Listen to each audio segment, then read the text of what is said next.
Hello guys, welcome to my new blog. আমরা আজকে চলে এসেছি বেহালা এখানে এসি ইনস্টলেশন করতে। Career machine, 3 star machine. তো মেশিনটা খুবই ভালো, ভালো কন্ডিশন। আর রাস্তাটা অনেকটা দূর, সেই জন্য আমরা ভিডিওটা একটু টাইম তাড়াতাড়ি করে নিয়েছি, ঠিক আছে। তো রাস্তার লোকেশন তোমাদের দেখা নিয়ে এসেছি। কাস্টমারটা খুবই ভালো কাস্টমার ছিল। তা আমরা প্রথমে গিয়ে ইনডোরটা খুলে নিয়েছি, কারণ ইনডোরটা না করলে ইনডোরে কোনো যদি কোনো খারাপ থাকে, সেই জন্য আমরা দেখে নিই আগের দিয়ে ভিডিওতে। কেন কোম্পানিদের আমাদের পাঠাতে হয় বা কাস্টমারকে সামনে দাঁড় করে কাস্টমারকে স্যাটিসফাই করার জন্য আমাদের দরকার, ঠিক আছে। সেই জন্য আমরা কী করি, আগে কভারটা খুলে দেখে নিই যে কোনো জায়গায় ড্যামেজ হয়ে যাচ্ছে। কেন কোনো সময় ডেলিভারির সময় ছেলেরা বুঝতে পারে না, দুমদাম পরে ড্যামেজ হয়ে যায়। কারণ হচ্ছে ওরা তো জানে না, ওরা জানে ওদের মাল না, কাস্টমারের ক্ষতি হবে। সেই জন্য আমরা আগে দিয়ে দেখে নিই যাতে কাস্টমারকে টাইম মতন রিফান্ড করানো যায়। এখানে ইনডোরের সঙ্গে আপনার রিমোটও দিয়ে দিয়েছে আর তারও দিয়ে দিয়েছে। এখানে দাদা আউটডোর কাটছিল আমার করার দিয়ে, কিন্তু কাস্টমার বলছে তো হবে না, আমার মাংস কাটার ছুরিটা নাও।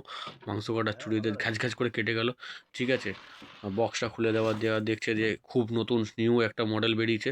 তো এই মডেলটা খুবই ভালো, ক্যারিয়ারে 3 স্টার মেশিন। এখানে দাদা কাস্টমার বলেছে এখানে মিডিল করে বসাতে, ঘড়ির সোজাসুজি ঘড়ি দরকার নেই, ঘর সময় আমার অনেক আছে, সময়টাকে ছুঁড়ে ফেলে দাও, ঠিক আছে। তো ওখানে ইনডোর বসবে। এখানে দাদা বাইরে দিয়ে দেখছে যে আউটডোর প্লেসটা কোথায় আছে।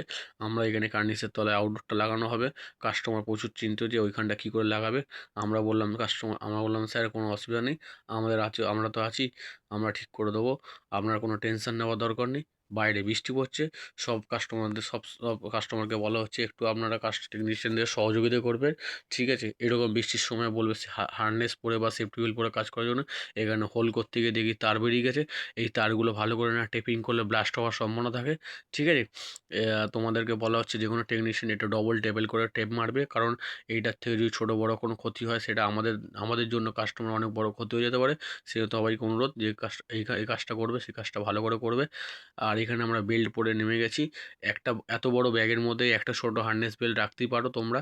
সেই জন্য সব টেকনিশিয়ানকে বলা হচ্ছে যে একটা হার্নেস বেল্ট তোমরা সবসময় ব্যাগে রাখবে, কারণ তোমাদের লাইফের পেছনে তোমাদের পরিবারের লাইফটা তোমার সঙ্গে সেটিং করা থাকে, ঠিক আছে। তোমরা যদি ঠিকঠাক কাজ করতে পারো তাহলে তোমাদের পরিবার চলবে। সেই জন্য সবসময় বলি হার্নেস বেল্ট সবসময় রাখবে। আমি সবসময় আমার কাছে হার্নেস বেল্ট রাখি। এখানে আমার ব্র্যাকেট ঠোকা হয়ে গেছে, দাদাকে বলছি ব্র্যাকেট আউটডোরটা দিতে, দাদা আউটডোরটা দিয়ে দিল। আউটডোরটা দেওয়ার পরে আমি আমার কানেকশান করা স্টার্ট করে দিয়েছি। নাট ফাট ভালো করে রবার ফাট লাগিয়ে দিলাম, লাগিয়ে দিয়ে আউটডোরটা সেটিং পেটিং করে আবার দাঁড়িয়ে আছি। দাদা ভেতরে কাজ করছে, ভেতরে ভিডিওটা পরে দেখাবো, ঠিক আছে। এই যে পাইপটা ব্যান্ড ফ্যান্ড করে বার করে দিয়েছে, আমি বাইরে ততক্ষণ কানেকশান করছি। বাইরে ততক্ষণ পাইপ কানেকশানটা করার পরে এখানে ফ্লেয়ার করে আউটডোরের নাট ফাট লাগানোর চেষ্টা করে দিলাম, ঠিক আছে, লাগিয়ে দিলাম। আর দাদাকে বললাম ভেতর দিকে লাগাতে, পাইপটাকে সাইজ করে দিতে, তারটাকে বার করলাম, ওইদিকে জলের পাইপটা বার করে দিয়ে সুন্দর করে ট্যাপিং করে দিলাম। আর ভ্যাকুয়াম করা হচ্ছে, ভ্যাকুয়াম কম্পালসারি, ভ্যাকুয়াম করা দরকার। যে কোনো ইনভার্টার মেশিনে ভ্যাকুয়াম করা কম্পালসারি, ঠিক আছে। যেহেতু এখানে 6 ফুট পাইপ এক্সটেন্ড লেগেছে, সেই জন্য আমরা কী করেছি যে 25 মিনিট ভ্যাকুয়াম করেছি। আর সুন্দর করে ক্ল্যাপিং করে দিলাম পাইপের মধ্যে, যাতে পাইপটা যাতে জল বৃষ্টিতে যাতে না ভাইব্রেশন হয় বা নড়ে না, ভেঙে যায় না, কিছু হয়। সেই জন্য আমরা এটা করে দিই। আর ভ্যাকুয়াম করে আমরা ততক্ষণ তার কানেকশান করলাম। তো এই যে দেখতে পাচ্ছ আমরা মারছি, ক্ল্যাম্প মারছি, ক্ল্যাম্পটা মেরে দিয়ে তারটাকে জলের পাইপটা ওদিকে করে দিলাম। কাস্টমারটাও খুব হ্যাপি, কাস্টমার ছোটোবেলায় ফিরে এসেছে, তারটা জলের পাইপটাকে নিয়ে খেলা করছে, আমাদের সাহায্য করছে, ঠিক আছে। তো ওনাকে বলে দিলাম স্যার কোনো টেনশন নেই, জলের পাইপ নিয়ে কোনো টেনশন নেই, জলের পাইপে ঠিক ক্ল্যাম্প মেরে সাইড করে দেবো।